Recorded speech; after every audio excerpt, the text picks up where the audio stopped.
नमस्कार, आप देख रहे हैं इंडिया डेली। आपके साथ मैं हूं किरण।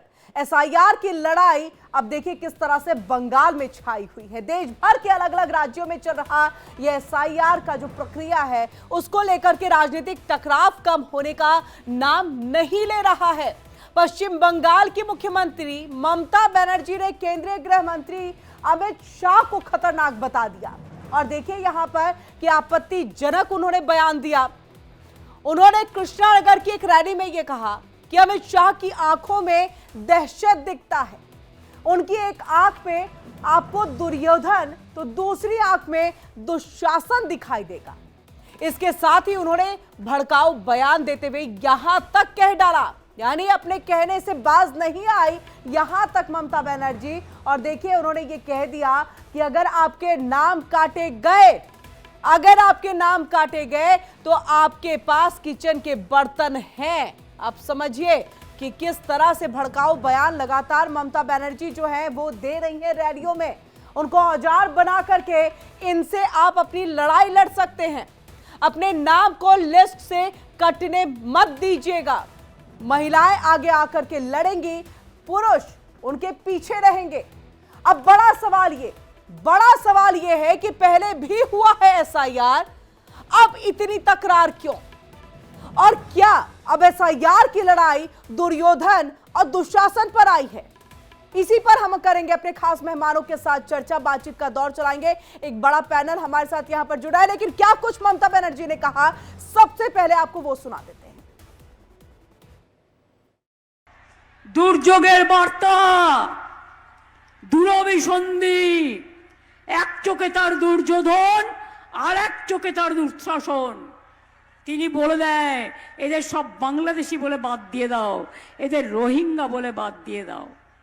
আর দিল্লির কিছু গদি মিডিয়া আছে, আমি সাংবাদিকদের দোষ দেব না, তারা চাকরি করে, তাদের মালিকরা বিজেপি শিখিয়ে দেয়। अगर वो बांग्लादेश के घुसपैठियों को अपना मतदाता मान रही हैं, तो वो भारत के मतदाता नहीं हो सकते। घुसपैठिया है। ये बांग्लादेश के लोग, ये हिंदुस्तान में आओ, रहो, खाओ, पियो और आतंकवाद करो और चले जाओ, नहीं होगा। एसआईआर एक माध्यम है केवल भारतीय नागरिकों को मतदान का अधिकार देने का। और ये प्रक्रिया केवल बीजेपी की सरकार में नहीं चल रही है, कांग्रेस सरकार में भी चलती थी। उसमें पक्षपात होता था। ये आतंकवादी की दामाद के ये जो घुसपैठी हैं, इनकी दामाद करने खातिर करने की जरूरत थोड़ी है। इनको तो लात मार के बाहर निकाल देने की जरूरत है। तो आपने यहां पर मुख्यमंत्री ममता बनर्जी को भी सुना, आपने यहां पर राज्यसभा सांसद दिनेश जी को भी सुना। अब इसमें आप समझिए कि आखिरकार ये जो एसआईआर की लड़ाई है उस पर ममता बनर्जी यानी कि दीदी इतना बौखला क्यों गई है। आपको वो हम बताते हैं कि आखिरकार वो बौखलाई क्यों है। आपको ग्राफिक्स के जरिए दिखाने की कोशिश करते हैं कि क्या कुछ अब ये एसआईआर को लेकर के तकरार के दौरान हो रहा है। तो एसआईआर पर ममता की धमकी, क्या कुछ धमकी दी गई वो बता दें। बंगाल में एसआईआर के बीच ममता बनर्जी का भड़काऊ बयान सामने आ गया है। कुछ तो आपको हमने बताया, लेकिन इसके साथ आपको बताया कि देखिए महिलाओं से उन्होंने सीधे सीधे बोला है। देखिए महिलाएं जो है बंगाल की ममता बनर्जी को बहुत सुनती हैं और उन्होंने उनसे कहा कि आप जो आपका किचन है वहां पर जितने बर्तन हैं, आप उन बर्तनों को ही जो है अगर लिस्ट से नाम हट जाता है यहां पर वोटर से और उस लिस्ट में नाम नहीं है आपका, तो किचन में जो भी बर्तन है उस बर्तन को आप अपना हथियार बनाइए। अब देखिए किस तरफ धकेल रही हैं वोटरों को यहां पर वो औजार। और देखिए अगर आपका नाम काटा जाता है तो बर्दाश्त नहीं किया जाएगा और आप उसको औजार बना सकते हैं। जो आपके किचन में सामान पड़े हैं, बर्तन पड़े हुए हैं, महिलाएं आगे लड़ेंगी और पुरुष उनके पीछे रहेंगे और महिलाओं से उन्होंने कहा है कि तुम धावा बोलो। अब देखिए यहां पर एसआईआर की लड़ाई पर ममता आखिरकार बौखला क्यों गई है, यह भी एक बड़ा सवाल। ममता बनर्जी का अमित शाह पर आपत्तिजनक बयान सामने आ गया है। इतनी ज्यादा वो बौखला गई हैं एसआईआर को लेकर के, क्योंकि वोट बैंक कट रहा है। जितने घुसपैठिए थे जिनको जगह दी गई थी, बहुत मुश्किल से उनके आधार कार्ड, उनके राशन कार्ड, ये सब कुछ उनके बनाए गए थे। वोटर आईडी कार्ड तक बना दिए गए थे, जिसके शह पर जो है पहले सीपीएम, जिसके लिए ममता बनर्जी रोई थी, और उसके बाद देखिए यहाँ पर खुद वो इस तरह से उनको पनाह दे रही है। और अब जब एसआईआर के जरिए पारदर्शिता आने की बात हो रही है तो उस पर बौखला गई है। और उन्होंने कहा कि देश के गृह मंत्री जो है अमित शाह वो खतरनाक है, वो खतरनाक है। और देखिए खतरनाक का उन्होंने जो ब्रीफ किया वो भी कैसे किया है। अमित शाह की आंखें डरावनी लगती हैं, अमित शाह की आंखें डरावनी लगती हैं। और एक आंख में देखिए उनको क्या दिखता है, दुर्योधन दिखता है। एक आंख में अमित शाह के दुर्योधन दिखता है तो दूसरी आंख में दुशासन दिखता है। अब समझिए यहां पर कि किस तरह से बौखला गई है। और देखिए पश्चिम बंगाल की जो वोटर लिस्ट में क्या कुछ झोल है वो भी आपको बता दें तो 2002 की बात कर रहे थे, वोटर लिस्ट में 50% से अधिक बंगाल के मतदाताओं का नाम नहीं था। ये 2002 का जिक्र 7,66,37,529 मतदाताओं में से मेल खा रहे हैं केवल 38.3% ही मतदाता। अब समझिए कितने का वोट वहां पर नहीं रहा, उनका नाम नहीं रहा। अब ऐसे में देखिए जो 2002 का वोटर लिस्ट है उसे मेल खा रहा है करीब 2.93 करोड़ मतदाताओं का ही नाम यहां पर। तो झोल हर बार जो है चुनावी दौर में होता है और ये हुआ है बंगाल के अंदर भी। 2002 की सूची में नहीं था 50.22% यानी कि 3.8 करोड़ मतदाताओं का नाम। अब ये सारे मतदाता क्या ये जेन्युइन नहीं थे, ये एक बड़ा सवाल है। अब माता पिता दादा दादी के दस्तावेजों के आधार पर रजिस्ट्रेशन हुआ, ये ऐसे कई तरह के सवाल है। सीईओ कार्यालय के अनुसार ये डेटा असामान्य है। यहां पर ये कई ऐसी बातें और कई झोल है जो पश्चिम बंगाल में वोटर लिस्ट में 2002 के दौरान में देखे गए थे। अब कोलकाता में मतदाताओं के नाम 2002 की लिस्ट से बिल्कुल बेमेल हो रहे हैं यहां पर और इसलिए बौखला गई है ममता बनर्जी। इनमें सीएम ममता का निर्वाचन क्षेत्र भवानीपुर भी शामिल है। 12% वहां पर जो है वोटरों की संख्या जो है वो लगभग नहीं रही और ये बताया जा रहा है। ये देखिए सीईओ मनोज कुमार अग्रवाल से स्पष्टीकरण मांगते हुए पत्र भेजा गया है। और चलिए चर्चा की हम यहाँ पर शुरुआत कर लेते हैं। हमारे साथ कई खास मेहमान जो है यहाँ पर जुड़ चुके हैं। हमारे साथ रामकुमार पाल नेता बीजेपी के, वो हमारे साथ जुड़ चुके हैं, उनका हम सबसे पहले स्वागत कर लेते हैं। डॉक्टर शिवानंद हुल्यारकर जी कुछ देर के बाद हमारे साथ जुड़ेंगे, प्रवक्ता कांग्रेस के रहेंगे। और इसी के साथ एहतशाम उल हक जी भी टीएमसी के नेता, वो भी हमारे साथ कुछ देर के बाद जुड़ेंगे। किशोर कुणाल प्रवक्ता जेडीयू के, वो भी हमारे साथ कुछ देर के बाद जुड़ेंगे। इन सभी का हम स्वागत करेंगे, लेकिन सबसे पहले रामकुमार पाल जी आपका स्वागत करते हुए चर्चा की शुरुआत हम कर लेते हैं। और ये जो गृह मंत्री अमित शाह पर जिस तरह से बौखलाहट में ये विवादित बयान ममता बनर्जी की तरफ से दिया गया, इस पे आपका रिएक्शन? देखिए, देश के गृह मंत्री अमित शाह ने कल सदन में जवाब दिया, 4 वोट चोरी के कारण भी बताए।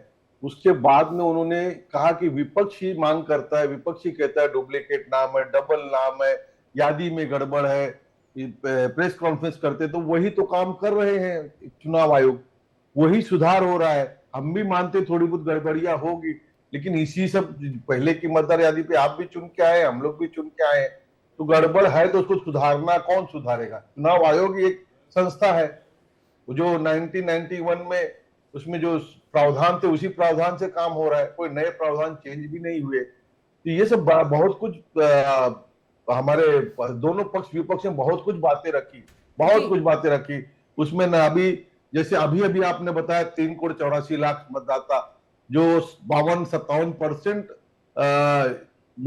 अपना बंगाल में बढ़े हैं, कहां से बढ़े हैं, कि जांच क्यों ना हो, इसमें क्या रोक टोक है, इसमें क्या नुकसान है, वो मतदाता किसके हैं किसी को पता नहीं। मतदार यादी स्वच्छ शुद्धिकरण हो जाए तो उसमें क्या दोष है? और सवाल भी इनका यही है कि मतदाता गड़बड़ है, मतदान यादी गड़बड़ है, तो उसी का तो सुधार हो रहा है। पता नहीं लोग किस तरह से कैसे कैसी बातें करते, क्या क्या सवाल करते, और सवाल का जवाब दो तो उसको मानते नहीं है। सदन में भी इन लोग पहले अपने सारे बातें रखते हैं और बाद में जो सत्ता पक्ष रखता है तो वॉकआउट कर जाते हैं। आज सदन का दिन का खर्चा 9 करोड़ रुपए है सर, दिन का खर्चा, प्रति मिनट का 2.5 लाख रुपए खर्चा है। किसका जा रहा है? इनको तो मिल ही रहा है, इनको तो कुछ जाता ही नहीं है। हम टैक्स पेयर लोगों का, हम लोग गरीब लोगों का हक इसमें जा रहा है। किस लिए लोग चुन के जाते हैं? जनता क्यों चुन के देती है? और कोई चीज शुद्धिकरण हो रहा है, गहन शुद्धिकरण, और पहली बार में भी तो पहली बार मेरा 12 बार हो चुका है, लास्ट 2003-2004 में भी हुआ था जी, उसके बाद आज हो रहा है। तो इसको नया भी नहीं कर रहे हैं कि कुछ मोदी जी और अमित शाह कुछ नया खेला कर रहे हैं, जो सिस्टम से कर रहे हैं। 2002 की यादी में अभी इतने सब रामकुमार चीजें पाल निकली जी, तब मुख्यमंत्री ममता बनर्जी या कहें कि टीएमसी का ये कहना है कि इस एसआईआर के जरिए आप लोग एक सत्ता के भूखे हैं और आप चाहते हैं बंगाल की सत्ता पर काबिज हो जाए, अन्यथा अगर ये खेल आप नहीं खेलेंगे तो आप बंगाल की सत्ता पर नहीं आ सकते, ये आरोप लगा है। देखिए, देश में सारी पार्टियां चुनाव लड़ना, अपने उम्मीदवार को जिताने का ही प्रयास करती है। निर्दलीय भी जीते जाते हैं, चुनाव प्रक्रिया है ये भारत में। इसमें वो इस तरह से क्यों कवाते करती हैं? पूरे देश में होता है, कितने स्टेट्स हैं, सब जगह चुनाव होता है। तो चुनाव ही हमारी प्रक्रिया है, कोई हिटलर शाही और दादागिरी तो है नहीं। अब ये लोग दादागिरी कर रहे हैं, ये लोग धमकियां दे रहे हैं। चुनाव आयोग को माननीय राहुल गांधी ने क्या कहा कि भाई हम तुमको, जब हम सरकार में आएंगे तो तुमको जहां भी होंगे वहां से ढूंढ के लाएंगे। कि कौन से प्रावधान से धमकी दे रहे हैं, कौन सा कानून है इसमें?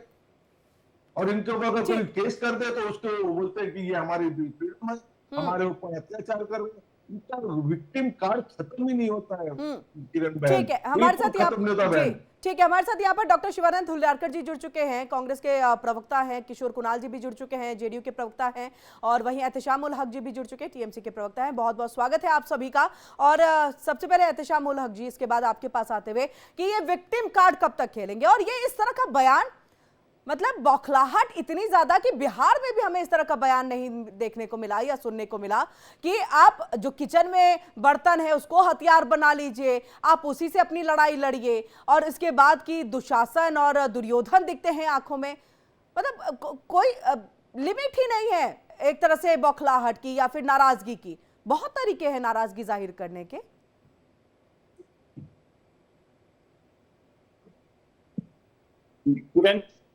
आप सभी को नमस्कार, जितने भी पैनलिस्ट बैठे हुए और खासकर आपको और इंडिया डेली के तमाम व्यूअर्स को। मैं इत्मीनान हूं, हमारी पार्टी की मुखिया बहुत ही इत्मीनान है। अब रहा, आपने कहा कि बौखलाहट, आपको मालूम है कि ये धरती समझ लीजिए आंदोलन की धरती है। ये मिट्टी एक ऐसी, भारत के इकलौता एक ऐसा राज्य है जहां समझ लिए अगर कोई बात होता तो यहाँ प्रोटेस्ट हर एक नागरिक, हर एक लोगों के अंदर में है। तो ये ममता बनर्जी जो समझ लिए प्रोटेस्ट कर करके आज समझ लिए गरीबों का साथ लड़ कर करके, गरीबों कर करके आज सत्ता में समझ लिए 34 साल की सरकार को उखाड़ के फेंकी है। तो हम समझते हैं कि जो भी हमारे लीगल वोटर है और उनका नाम अगर बात दिया जाएगा तो कौन सा बुरा बात कहा कि आप लोगों का नाम अगर अवैध तरीके से बात दिया जाएगा तो घर का बर्तन और बासन को भी लेकर करके पहले बात दे तो देने दीजिए, हम लोग रहेंगे। पहले बात एहतेशाम उल हक जी, पहले बात दे तो देने दीजिए, नाम कट तो जाने दीजिए, कंप्लेन करने तो दीजिए। पहले से ही वो शंका लेकर के बैठे। आपको पता है लोगों के मन में, उनके जहन में कितना डर समाया हुआ है। आप लोगों के बीच में जाते होंगे ना एहतेशाम जी, लोगों के मन में एक डर हो गया है कि शायद उनकी नागरिकता वाकई चली जाएगी। लेकिन अब बिहार जाके देखिए, पूछिए उनसे कि वहां पर किन किन की नागरिकता गई है। एक भी सवाल नहीं उठे, ना चुनाव से पहले उठे ना चुनाव के बाद उठे। और देखिए मेरा सवाल यह है कि जब आपने आंदोलन किया, सीपीएम के खिलाफ किया, विपक्ष में बैठी थी, आपने जो टाटा की कंपनी आ रही थी उसको कहीं ना कहीं एक पायदान बना करके आप चढ़ी हैं, लेकिन अब तो आपकी सरकार है। क्या इस तरह से मुख्यमंत्री को कहना शोभा देता है एहतेशाम जी? देखिए मुख्यमंत्री हमारे जो भी बात 2 दिन पहले कही है बिल्कुल सही कहे, इसलिए कि उन्होंने डे 1 से जिस हिसाब से यहाँ भारतीय जनता पार्टी के समझ लिए केंद्र में बैठी हुई सरकार और चुनाव आयोग के द्वारा मिली भगत करके ये इस तरह से एसआईआर का प्रक्रिया शुद्धिकरण के नाम में अशुद्धिकरण हो रहा, तो जिसके लिए बंगाल जो है डे 1 से हमारे लोगों ने कहा साफ लफ्जों में, आपने देखा होगा बड़ा बड़ा मिছিল हम लोग किए कि कोई भी जो वैध वोटर है उनका नाम नहीं कटना चाहिए। कौन सी बुरी बात है? और दूसरी बात है, हमारे देखिए लोगों ने यहाँ सक्रिय होकर के तमाम जितने भी यहाँ के मतदाता है, 7 करोड़ 66 लाख जो वोटर हमारे इससे पहले थे, तो 7 करोड़ मतदाता का लिए हमारा एनुमरेशन फॉर्म जो है, हमारे बीएलए जो है बहुत ही एक्टिव है। मैं गर्व करता हूं कि हमारे तृणमूल कांग्रेस के बीएलए कार्यकर्ता इतना एक्टिव है और तमाम नेता, तमाम मंत्री और खुद हमारी समय मुख्यमंत्री अवेयरनेस पूरे लोगों को, देखिए वोट वो किनको देते हैं उससे हमें मतलब नहीं है। सबसे पहले नागरिकता का बात है, वोट देने का अधिकार जो हमारा मौलिक अधिकार है, फंडामेंटल राइट है, उसके लिए हमारी नेत्री ममता बनर्जी ने तमाम लोगों को अनुरोध किया कि आप लोग का किसी भी जो आप लोग लीगल है, नाम अगर कटता है तो आप हमें बताइए, लेकिन उससे तो पहले यही हम बात लोगों तो में चुनाव awareness ला आयोग रहे भी हैं, कह तो रहा है ना कोई एहतेशाम बुरी बात जी, नहीं है। यही बात तो चुनाव आयोग भी कह रहा है। मैं किशोर कुणाल जी के पास जाऊंगी। बिहार के चुनाव में भी यही बात तो इलेक्शन कमीशन ने कही थी ना कि किसी का भी नाम अगर बाई चांस चीजें कट रही हैं, छूट गया हमसे, आप कंप्लेन करिए। कोर्ट भी कह दिया था कि चुनाव यानी वोट देने देने तक भी अगर नाम में कोई लग रहा है कि नाम कट गया है, आप आइए, अपना नाम लिखवाइए, दस्तावेज के साथ आइए। फिर दिक्कत कहां? फिर इस तरह की बयानबाजी से लोगों को डराना क्यों? हाँ बिल्कुल किरण जी, देखिए ये जो चल रहा है, एसआईआर की प्रक्रिया जब बिहार में अपनाई गई और आप यूं कहें तो इन्होंने अग्नि परीक्षा को पास किया है। एसआईआर की पूरी प्रक्रिया का अग्नि परीक्षा हुआ, सुप्रीम कोर्ट में लगातार बहस हुई, कोर्स करेक्शन किया गया और जनता यानी जनता का जो आशंका था उसे निर्मूल साबित किया गया। आज बिहार की सड़कों पे आप चलेंगे, कोई ऐसा व्यक्ति आपको नहीं मिलेगा जो बोल दे कि मेरा नाम काट दिया गया, मेरा नाम छूट गया, मैं वोट नहीं दे पाया। तो बिल्कुल साइंटिफिक तरीके से एसआईआर कराई गई। मैं तो ममता बनर्जी जी के बारे में सोच रहा था कि जो व्यक्ति, जो महिला, जो नेता वाजपेयी जी की सरकार में मिनिस्टर विदाउट पोर्टफोलियो रही थी 4 महीने तक, जो लगातार एनडीए का पार्ट रही थी, जो लगातार वाजपेयी सरकार की कैबिनेट की मेंबर रही थी, और उसी पीरियड में वहां पे एसआईआर कराया गया था पिछली बार 2002 से 2004 के बीच में। और उसी पीरियड में ममता बनर्जी अलग अलग विभाग की मंत्री रही थी, जिसमें से 4 महीना ऐसा वक्त था जब उनके पास कोई मिनिस्ट्री नहीं था, फिर भी वो मंत्री के पद को सुशोभित कर रही थी। उस समय उनका एसआईआर के प्रति क्या नजरिया रहा था और आज उनका नजरिया क्यों चेंज हो रहा है, ये बिल्कुल स्पष्ट है। वो एक पर्सनल वेंडेटा और किसी तरह से एक आतंकित माहौल में बंगाल चुनाव को हिंसात्मक तरीके से ले जाना चाहती है, जबकि एसआईआर एक बेसिक प्रक्रिया है, शुद्धिकरण की प्रक्रिया है, और बिहार ने इस प्रक्रिया को अपनाकर एक रिकॉर्ड स्तर पे वोटिंग परसेंटेज में बढ़ोतरी किया है। जी बिहार में एक लैंडस्लाइडिंग विक्ट्री मिला है एनडीए को, और कहीं न कहीं जी, बिहार के आर्य लोगों राम को कुमार जी। इस बात की कहीं न कहीं बिहार के लोगों को इस बात की संतुष्टि है कि देश में एसआईआर पहली बार बिहार में हुआ। और आज अगर बिहार के अलग अलग एरिया में जाते हैं तो कहीं पे भी आपको कोई व्यक्ति ऐसा नजर नहीं आएगा जो ये कह दे कि मेरा नाम काट दिया गया। जी, मैं अगर एक सवाल इसी चीज को आगे बढ़ाते हुए डॉक्टर शिवानंद हुल्लियारकर जी, क्या वाकई महागठबंधन के पास, इंडी गठबंधन के पास, ममता बनर्जी के पास और कोई मुद्दा नहीं बचा? एसआईआर का ही मुद्दा है जिस पर अब जो है राजनीति खेल जाए और खेला होबे तो उनका बहुत पुराने तौर पर वो लेकर के चलती हैं, तो इसी में वो खेला करने की कोशिश कर रही हैं?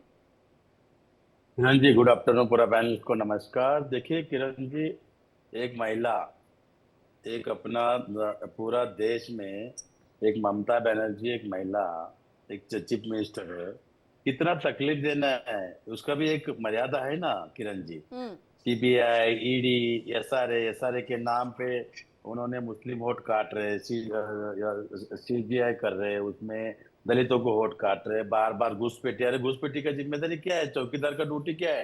देश के प्रधान नरेंद्र मोदी जी और अमित शाह जी का काम क्या है? दूसरी बात मेरा एक ही कहना है, एक महिला सम्मान होना चाहिए।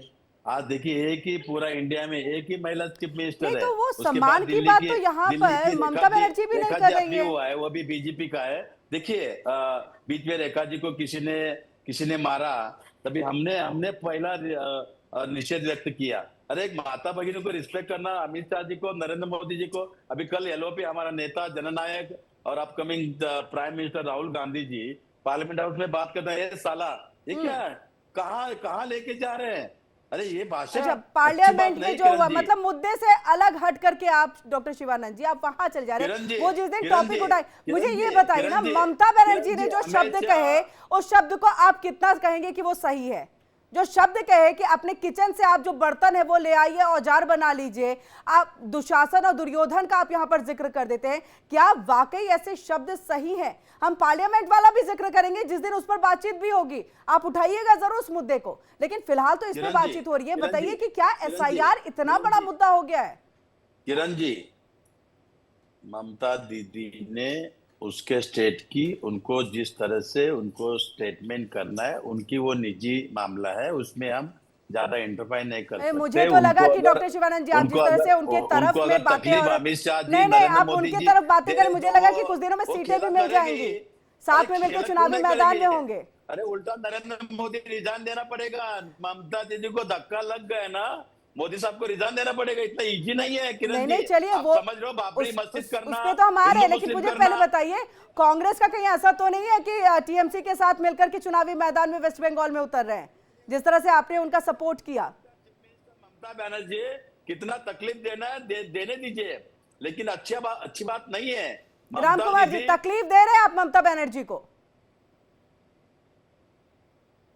कि एहतेशाम जी ने आपके चैनल पर श्रोताओं के सामने कबूल किया कि हमारे बीएलओ जमीन पे सही तरीके से काम कर रहे हैं और बीएलओ के पीछे झंडा लेके जा रहे हैं, तो ये उन्होंने स्वयं कबूल किया। मैं बोलना चाह रहा था, तो जब आप हर चीज की निगरानी कर रहे हो और हर जगह जुड़े हो तो गलत कैसे हो सकता है? गलत नहीं हो सकता है। और एक बात और देने का बताता क्या हूं, जरूरत है?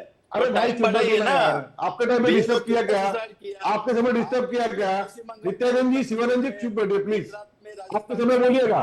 और देखिए दूसरी बात बताना चाहता हूं मैं कि बिहार के अंदर चुनाव में 3,14,000 वोट 10 दिन चुनाव से पहले तक जोड़े गए। तो ये अधिकार है ना जनता का, अधिकार लोगों ने जुड़वाया। इसकी ओवैसी ने स्वयं सदन में कहा कि मेरे कार्यकर्ताओं ने जिसके नाम कटे थे जुड़वाए और चुनाव आयोग ने एक्सेप्ट किया। उसके विशेष फॉर्म सब कुछ है, सबको पता है।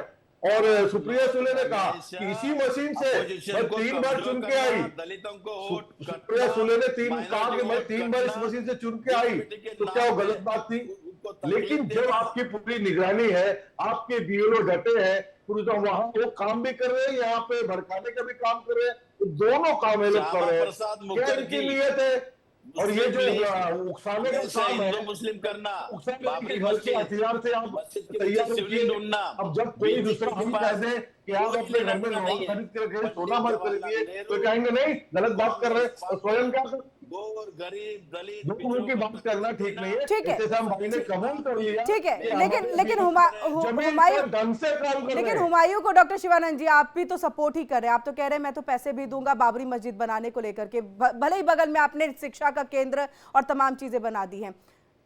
ठीक है, आऊंगे आप। हाँ एहतेशाम जी।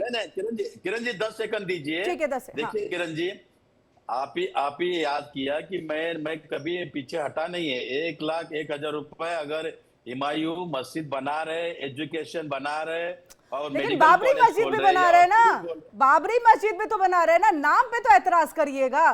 कांग्रेस कम से कम नाम पे एतराज कर ले, यही बहुत बड़ी बात हो जाएगी। एहतेशाम उल हक जी, बार बार ममता बनर्जी को हम देख रहे हैं कि मैंने बीएलओ से फॉर्म नहीं लिया, उन्होंने घर आकर के दिया। डेफिनेटली हर किसी के घर पे बीएलओ जो है वो फॉर्म दे रहे हैं, तो इसको इतना विक्टिम कार्ड के तौर पे क्यों? और साथ ही कि मैंने फॉर्म भरा नहीं जब तक एक का नहीं। चुनाव आयोग ने क्लियर कर दिया है, मुख्यमंत्री है जरूरत नहीं है, प्रधानमंत्री के तर्ज पे और बाकी जो संवैधानिक पद पर है उनके तर्ज पे इसकी आवश्यकता उतनी पड़ेगी नहीं, जरूरत नहीं। तो फिर ये बार बार विक्टिम के तौर पर चीजें या एक ट्रम्प कार्ड के तौर पर इसको लेकर के क्यों चल रही है ममता बनर्जी? किरण जी, सबसे पहली बात मैं आपको अवगत करा दूं, जब पहले बीएलओ उनके मुख्यमंत्री के आवास में कालीघाट में जब गए थे तो उन्होंने कहा कि मैं एन्यूमरेशन फॉर्म अभी नहीं भरूंगी, मैं नहीं लूंगी, इसलिए कि जब तक हमारे राज्य के तमाम मतदाता का नाम अगर एंट्री नहीं हो जाता है तब तक आप देखिए डे 1 से अब हमारे तमाम जितने भी मतदाता पश्चिम बंगाल के हैं उनका नाम एन्यूमरेशन फॉर्म में जब फुलफिल हो जाएगा तो मेरी ममता बनर्जी भी वो अपना नाम को मतलब मेरा ये कहना है फॉर्म भरेगी। कि अगर वो नहीं भी भरेंगी ना तो भी वो नागरिक रहेंगी, और जो जानकारी की चिन्हित मतदाता मौजूदा जो मुख्यमंत्री हैं या प्रधानमंत्री हैं और अन्य संवैधानिक पद पर बैठे हुए लोग हैं, उनको इसके लिए उतनी आवश्यकता नहीं है, वो तब भी नहीं। तो आप लोगों को गुमराह क्यों कर रहे हैं? फिर ट्रम्प कार्ड के तौर पे चला रहे हैं कि भाई देखो मैं तो नहीं भर रही। ये गुमराह की बात नहीं। देखिए किरण जी, एक बात सुन लीजिए मेरी बात। पता नहीं क्यों बीजेपी, हमारी नेत्री ममता बनर्जी, हमारी पार्टी तृणमूल कांग्रेस से इतना डरती क्यों है? एक्चुअली में हम समझते हैं कि आंख बोलते हैं ना कि मोदी लाल आंख दिखलाते हैं, 30 सेकंड में कुछ लेकिन मोदी जी हमारी पार्टी ठीक है 30 सेकंड डरते हैं, टीएमसी से बीजेपी डरती है। ठीक है एहतेशाम जी 30 सेकंड्स में, वक्त की कमी है। हमारी ममता किशोर कुणाल जी, डरती है। जी जी, बीजेपी डरती है टीएमसी से, एहतेशाम जी कह रहे हैं। ये देखिए, ये तो इन लोगों का आपस का मामला है, ये डरते हैं या नहीं ये तो तय करेंगे बीजेपी के लोग या टीएमसी के लोग। लेकिन मैं समझता हूं कि देश के प्रत्येक व्यक्ति को देश के संविधान का सम्मान करना चाहिए। एसआईआर संवैधानिक प्रक्रिया के तहत हो रहा है इलेक्शन कमीशन एक संवैधानिक संस्थान है और इस नाते किसी भी संस्था के खिलाफ जनमानस में एक आक्रोश की भावना को भरना कहीं ना कहीं राजनीतिक तौर पे गलत प्रयोग माना जा सकता था, जी, गलत मुझे उपयोग तो माना लगा जा सकता किशोर है। जी अब बिहार में साथ में है तो थोड़ा सा कह देंगे कि हाँ ठीक है, डरती उड़ती नहीं है बीजेपी, लेकिन आपने कहा निजी उनका अपना है। शिवानंद जी, वक्त की बहुत कमी है, मैं नहीं आ पाऊंगी आपके पास चर्चा यहाँ पर, और इतना यहीं पर विराम देना पड़ेगा। बहुत बहुत शुक्रिया आप सभी का हमारे साथ जुड़ने के लिए और तमाम बातचीत यहाँ पर करने के लिए। इसी के साथ फिलहाल रुकेंगे एक छोटे से ब्रेक के लिए। इंडिया डेली अब आपके स्मार्ट टीवी पर भी मौजूद है। इंडिया डेली 24/7 अब आप इन सभी प्लेटफॉर्म्स पर लाइव देखिए।